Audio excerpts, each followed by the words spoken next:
My name is Dale LaCure and welcome to my channel. I love helping parents create healthier, happier, more financially secure homes by providing information, resources, and a very unique opportunity in the network marketing industry. So go on and click that subscribe button so you don't miss out. Right, here we go for another amazing Tuesday testimonial. We're talking about children today. And have you ever felt like with your teen or tween, especially that age, where you kind of lost them? It's like, where was that happy-go-lucky, motivated, like excited about life kind of kid? Like, where did they go? So that's what we're talking about today. And Jen's going to share her story about her daughter, talking about this, the gut-brain axis and the connection between the gut and the brain, and what it's doing for our families is just like something that I had to do. It's a calling for me. So this is going to be really interesting. Jen, thank you so much for joining me. And tell us, describe your daughter, before she went into kind of spiraling down, and not feeling being herself.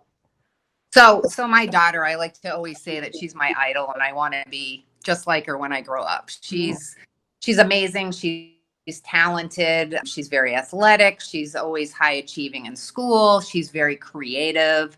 She loves, starting clubs, and she's had businesses in her lifetime. Wow. So, I mean, she's just a really cool kind of self-motivated, happy-go-lucky kid. That's pretty much her. Wow. Up until about a year and a half ago. Yeah. Wow. So was there anything in particular that happened to have her going in the other direction? So what happened is she started getting just this bloat, right? With, whatever, it would come and go, and it's not such a big deal, but for a teenage girl, it's kind of a big deal. So she would feel a little bit uncomfortable, but then it would go away. But then it started coming a little bit more, right? So we're like, oh, geez, it must be something dietary. So we cut out gluten, and that helped for a little bit. And we're like, well, bummer, we have to avoid gluten. But, if that's what we have to do, we have to do.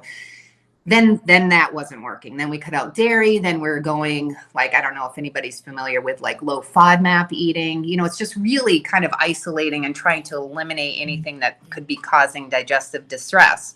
And so all of that worked for a certain amount of time. But last September, it's like everything stopped working.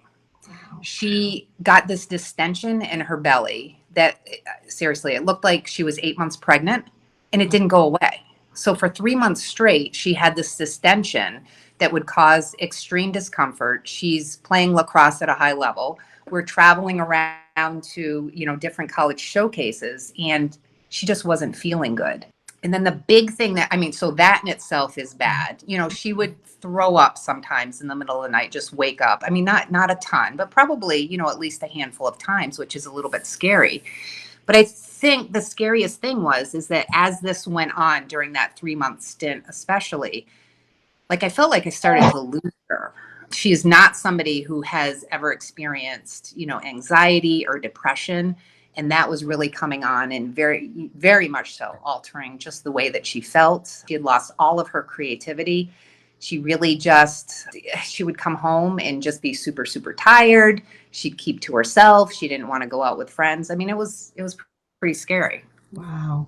So fast forward, I don't even know how we found each other, but somehow we found each other.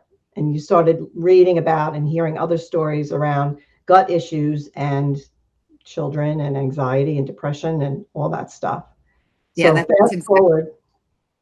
Yeah. So I've always I connected with you on Facebook. I didn't know you personally, and I still haven't met you in person, but I knew you to be just a person that I admired, and I loved everything, that you basically want to share with the world. So you were somebody that I was comfortable with. I believe that you actually shared this protocol with me during the summer sometime, but in my head, it was for me, whatever, it just wasn't the right time. So I knew it was there.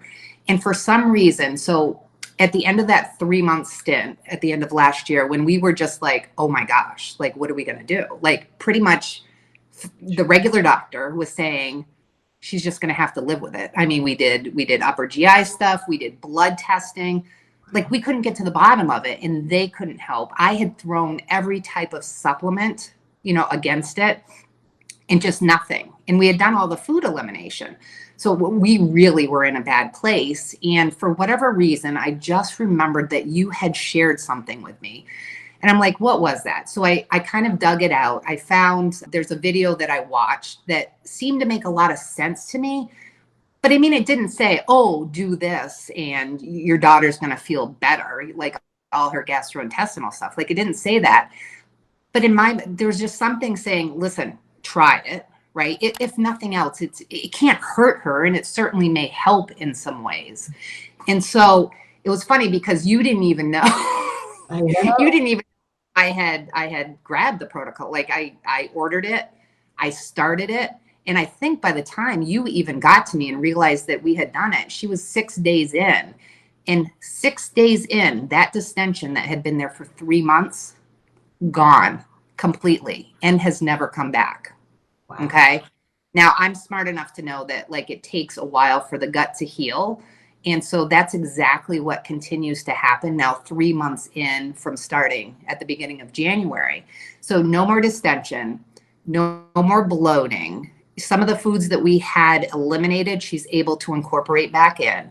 But the biggest thing that I think, and I think that I just want everybody to know, is that a lot of the time, and I'm not a doctor, so take this with a grain of salt, like, I'm just telling you my experience, a lot of time gastrointestinal issues cause anxiety and depression. At least that's what I found with my daughter. So those two things were lifted immediately, also with the distension. So yeah. I can't, like, I got my daughter, period. It's crazy because and I did a post on this, like, which comes first, the chicken or the egg? But we see that, especially with very young children that are complaining about their tummy hurts, but they can't articulate exactly what's going on. But you see them with outbursts and tantrums and unable to focus, and, you know, just all sorts of, there is totally a gut-brain connection. And that's, I mean, the science will show you. I mean, it's just fascinating. It really is. You know, 100%. And I just wanted to share this too, just in case it will be helpful to anybody. What I'm finding is that, so my daughter, I would call her kind of that type A person she's a high achiever. She puts all the pressure on herself. Like, seriously, I'm like, you know what, Kayla, like, I don't care if you get a B or a C in a class. Like, I don't care, because that's not so important to me. But not her. Like, she carries a 4.8 average, right? She keeps that pressure on herself. She wants to achieve at high levels. She's into a lot of stuff. So I feel like those are the types of people that it affects. So in response to what you were just saying, I 100% feel like her emotional caused the digestive, which then caused more emotional. And then it's just this cycle that you have to just cut, you know. And I was thinking back, and I mean, we as parents, we just don't have conversations with our kids like, how much are you pooping? Are you pooping at least once a day? Like right. People don't know that they should be eliminated at least once. Is not a normal thing or something you have to live with. And I can go back into my childhood, and I can remember definitely constipation. And I can remember after eating, I would call it rooting, where I was actually kind of like, oh God, just in such distress that I'd kind of like get on the floor and roll around a little bit, but like, I'm just remembering all this stuff, you know, now that we've been through this with Kayla. So I definitely had something going on too, but, you know, never knew.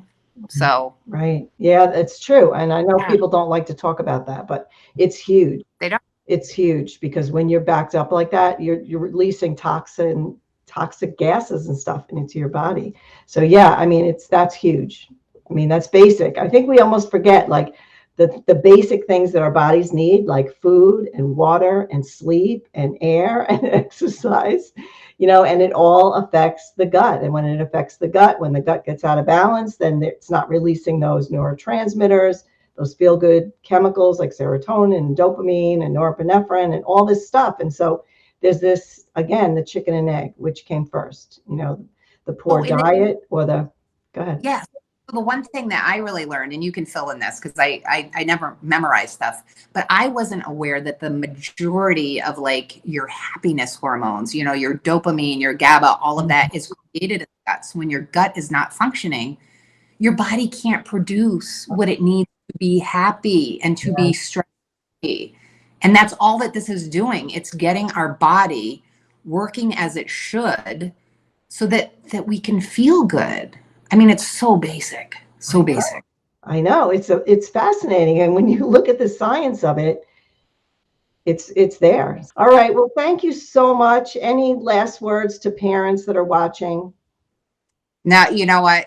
Just don't settle. You know, when you're told that there's something that you have to live with that's physical, keep digging. You have to advocate for your child. Yeah, absolutely. Love it. All right. Thanks again for being with me. I so appreciate you. And we'll be back. We have got lots more stories in the Mental Wellness Warriors community that I'd be happy to invite you to. All right. Have a fantastic day. Thanks, Jen.